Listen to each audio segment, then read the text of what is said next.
अस्सलाम वालेकुम दोस्तों, मैं हूं फैज़ इल्हाम। आप देख रहे हैं डेली कोडिंग चैनल।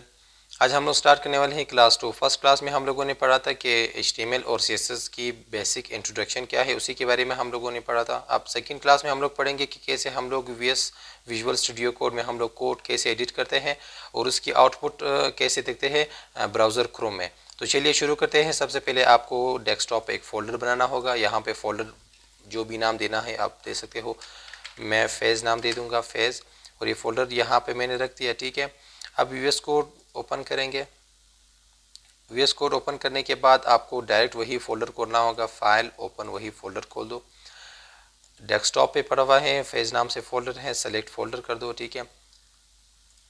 तो ये एक इंटरफेस आपके सामने खुल गया, ठीक है। यहाँ पे फेज़ नाम से जो फोल्डर था वो खुल गया। उसी फोल्डर के अंदर मैं एक फ़ाइल बना लूँगा, न्यू फाइल। उसी में जो भी नाम आपको देना है अपनी मर्ज़ी से अपना नाम आप दे सकते हो। मैं फॉर एग्जांपल index.html दे दूँगा। index.html बहुत ज़रूरी है, क्योंकि अगर .html आपने नहीं दिया तो वो बाय डिफ़ॉल्ट ब्राउज़र क्रोम में सेव नहीं होगा, ताकि आपको आउटपुट दिखा सके, ठीक है। जो भी कोड आपने एडिट किया है उसका रिज़ल्ट आपको दिखा सके। .html बहुत ज़रूरी है, इसीलिए .html कभी भी मत भूलना। सिंपल इंटर कर दो। इंटर करने के बाद दूसरा इंटरफेस खुल गया। यहाँ पे index.html के नाम से जो भी फाइल था ये खुल गया।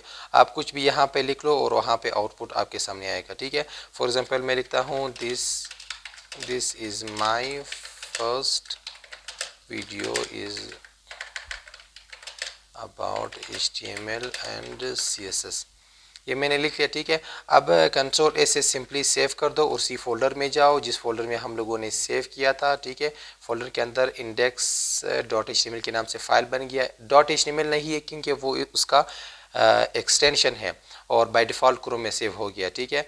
डबल क्लिक कर दो, इसको ओपन कर दो। आपका कोड बाय डिफ़ॉल्ट खुद यहाँ पे जितना भी कोड था वो सारे आ गया, उसका रिजल्ट आपके सामने आएगा, ठीक है। और यहाँ पे आप और भी कुछ जो भी लिखना है आप लिख सकते हो। फॉर एग्जाम्पल मैं लिखता हूँ our prime minister is Imran Khan,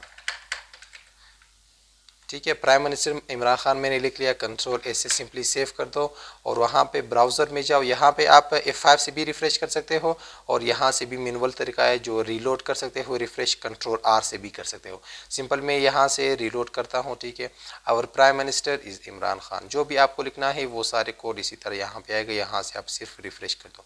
और HTML की और उस एक सबसे बड़ी खासियत यह है कि HTML में आपको बग्स एरर नहीं आएगा, क्योंकि आप अगर बग्स एरर जो है जितने भी आप गलत कोड लिखोगे ब्राउज़र बाय डिफ़ॉल्ट कुछ ना कुछ आपको रिज़ल्ट शो के देगा, क्योंकि ये एक न्यू कोडर के लिए HTML है, बेसिक के लिए है। अगर बग्स और एरर आना शुरू हो गया तो कोडर की जो है उसकी जल्दी भाग जाएगा उससे कोडिंग से, ठीक है। और हाई लैंग्वेजेस में, बैकएंड लैंग्वेजेस में जैसे कि पाइथन, जावा और इसी तरह और भी जितने भी बैकएंड लैंग्वेजेस है उसमें बग्स आना और एरर आना वो ऐसी आम बात है। हर लाइन पे बग्स एरर होते हैं, ठीक है।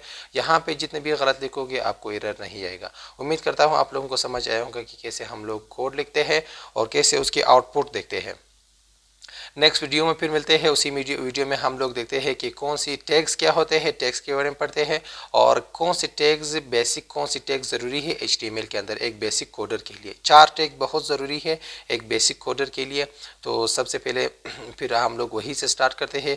तो उम्मीद करता हूँ आप लोगों को समझ आया होगा। तब तक के लिए अल्लाह हाफिज़।